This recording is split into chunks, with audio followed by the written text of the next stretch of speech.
Shalom jemaat Tuhan, kita kembali bertemu di pagi hari. Sebelum kita melakukan semua aktivitas kita pada hari ini, mari kita bersama-sama 30 menit ke depan bersaat teduh bersama dengan Tuhan. Kita bernyanyi, memuji Tuhan dan juga mendengarkan firman Tuhan. Firman Tuhan yang selalu menguatkan kita, memulihkan kita, membukakan jalan-jalan di dalam kehidupan kita. Oleh karena itu, mari kita tundukkan kepala, kita berdoa. Bapa yang baik, kami kembali datang ya Tuhan. Kami datang di hadirat-Mu, kami bawa syukur kami Tuhan. Terima kasih untuk kekuatan, perlindungan sepanjang malam yang boleh kami nikmati. Dan tiba kami saat ini, kami mau mengangkat pujian, kami mau dengar firman. Teguhkanlah setiap hati kami Tuhan, kami yang ada di sini dan juga jemaat yang berada di rumah.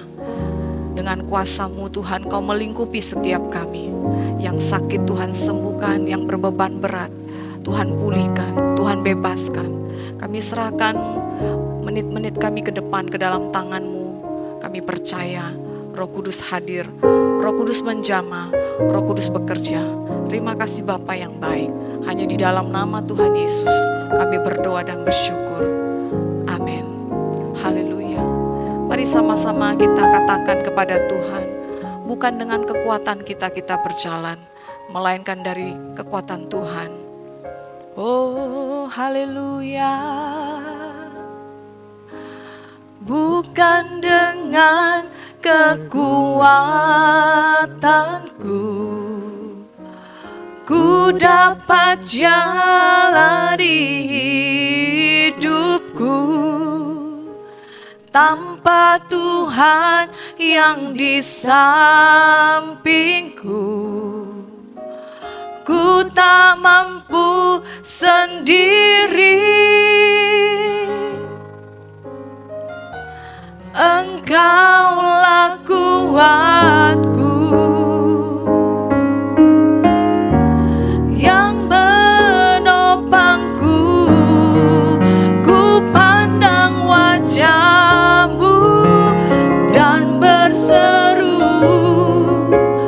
pertolonganku datang dari-Mu. Peganglah tanganku, jangan lepaskan. Kaulah harapan dalam hidupku. Katakan kembali, haleluya. Bukan dengan kekuatanku, ku dapat jalani hidupku. Tanpa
tangan kami berserah Tuhan. Kami sembah, kami puji Engkau Yesus. Selamanya kami tinggikan, selamanya kami muliakan. Ya ratakan syandara lama kalama syandara lama syando. Yesus kami berserah. Yesus, namamu yang kudus, namamu yang besar, namamu yang mulia, namamu yang ajaib, yang kami serukan. Ya Tuhan, nama yang kami sanjung tinggi, nama yang kami hormati. Oh, segalanya, segalanya. Oh, sebab Dia Allah yang besar. Haleluya. Mari sama-sama kita katakan, Kau Allah yang besar, ajaib dan mulia. Kau Yesus yang selalu membuatku terpesona. Segala pujian bagimu ya Tuhan. Hanya Kau yang layak ku agungkan. Kau Allah yang besar, Kau Allah yang besar, ajaib dan mulia. Kau Yesus yang selalu membuatku terpesona. Segala pujian bagimu ya Tuhan, bagimu ya Tuhan. Hanya Kau yang layak ku agungkan. Katakan sekali lagi, Kau Allah yang besar, Kau Allah yang besar, ajaib dan mulia. Kau Yesus yang selalu membuatku terpesona. Segala pujian bagimu ya Tuhan. Hanya Kau yang layak ku agungkan. Hanya Kau yang layak ku agungkan. Hanya Kau yang layak ku agungkan.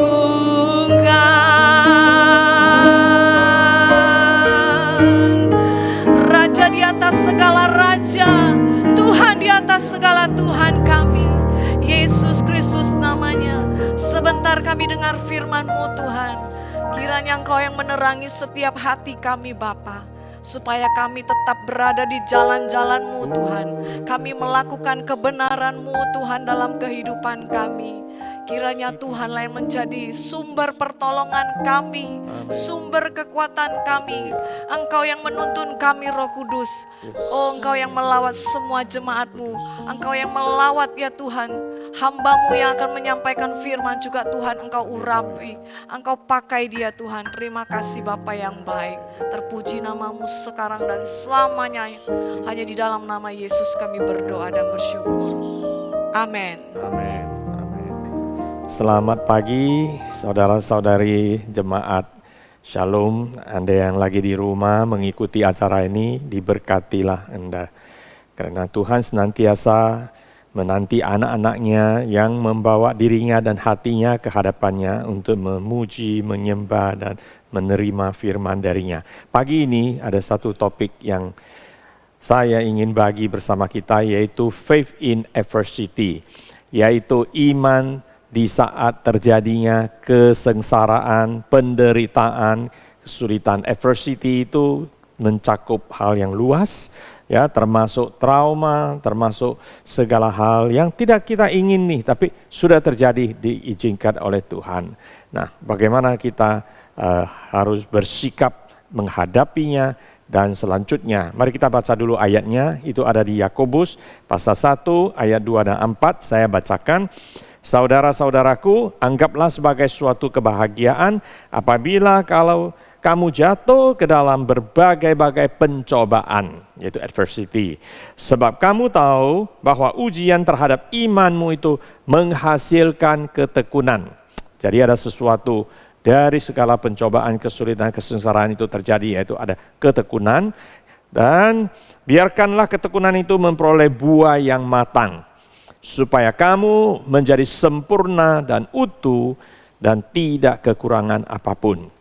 Kita jangan takut kepada pencobaan ataupun kesulitan, kesengsaraan yang terjadi, karena Tuhan mengizinkannya.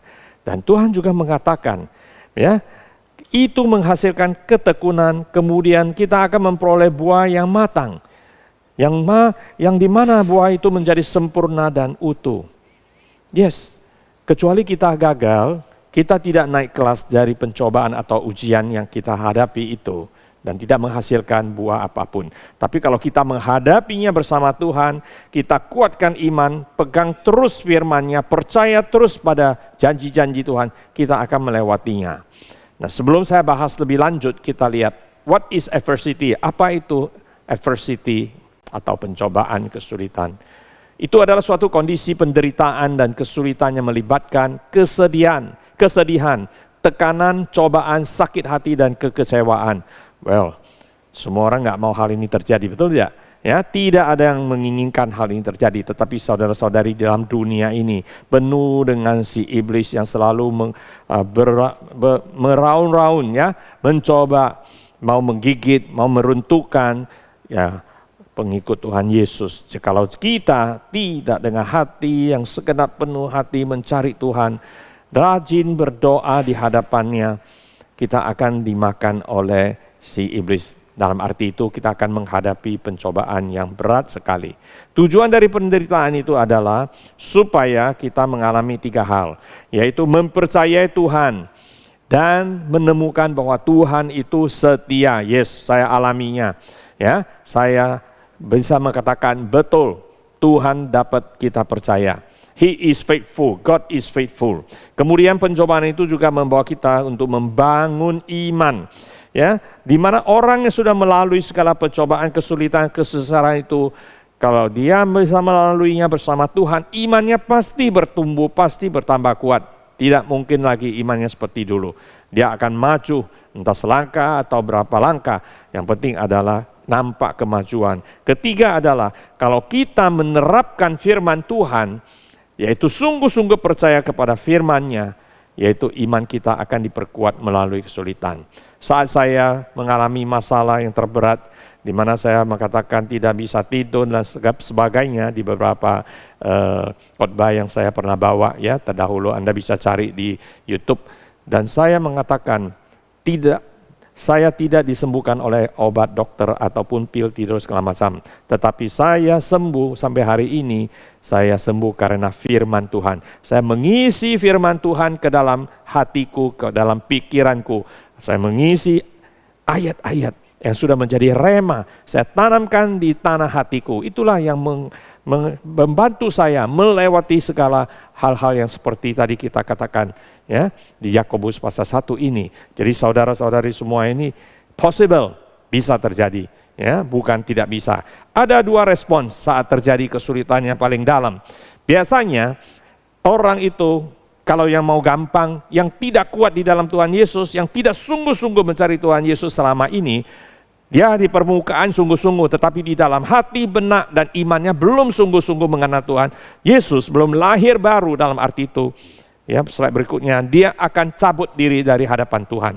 Saat ujian yang berat datang, seperti saat COVID, ya, banyak orang mengalami, orang yang dikasihinya meninggal dunia lah, ya, sakit yang begitu berat lah, menghabiskan begitu banyak uang, ada yang bisnisnya bangkrut, ya, ada yang macet, segala macam. Nah, terjadi hal itu dalam beberapa tahun, ya, saat COVID merajalela.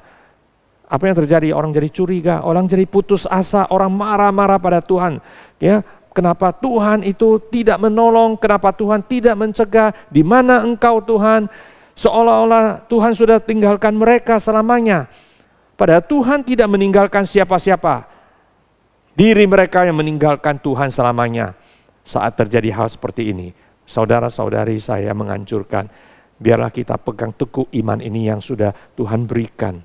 Tidak sia-sia kalau kita mengikuti Tuhan dengan sungguh-sungguh. Berikutnya kita lihat apa yang terjadi. Ada orang menolak Alkitab, tidak lagi percaya. Dia bilang Alkitab itu omong kosong, janjinya itu tidak mungkin. Mungkin dulu iya, sekarang tidak gitu loh. Ada yang juga pelihara rasa sakit.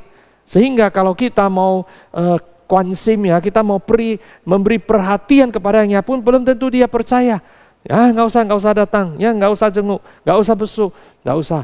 Ya, karena hatinya sudah menjadi dingin, tidak menginginkan Tuhan lagi. Dia setelah melewati segala COVID ini, dia merasa lebih baik mengandalkan tenaga sendiri, otot sendiri, tak perlu lagi soal Tuhan. Tetapi apakah itu yang terbaik? Saya kira tidak.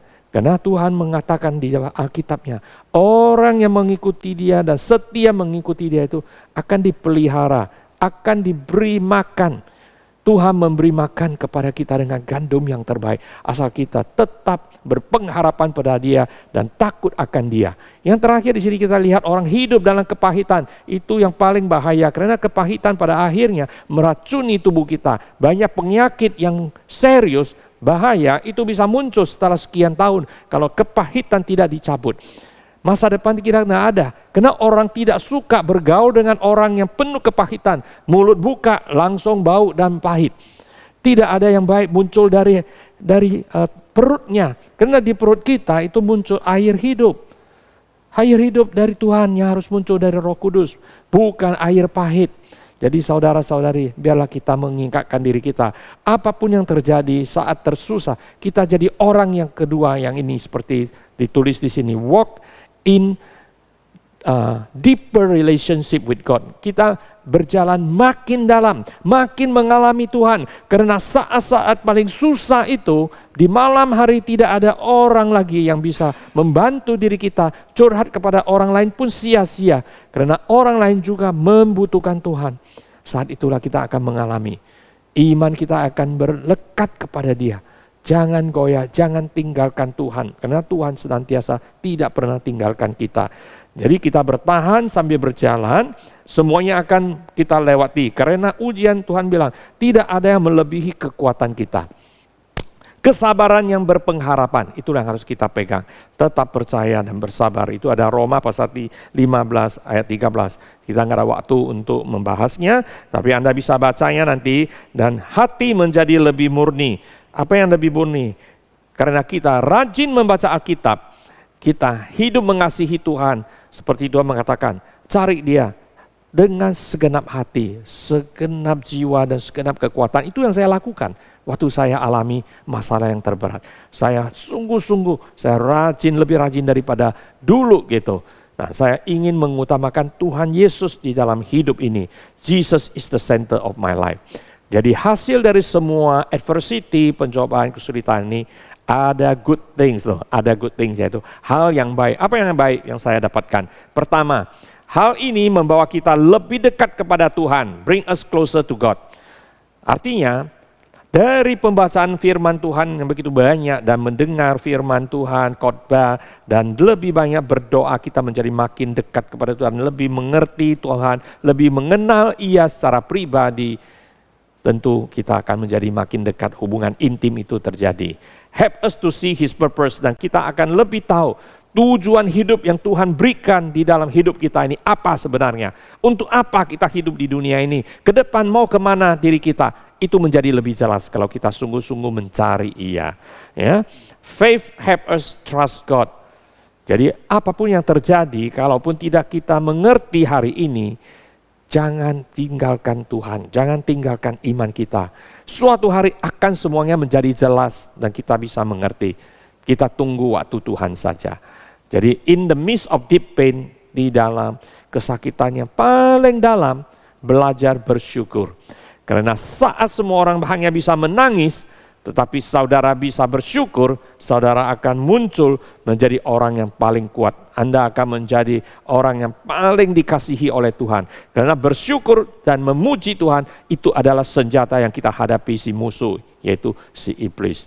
Jadi janganlah kita mundur, tetapi kita pegang teguh apa yang telah Tuhan berikan, dan kita akan maju bersama-sama dengan Tuhan Yesus. Yang terakhir adalah kata-kata seperti ini.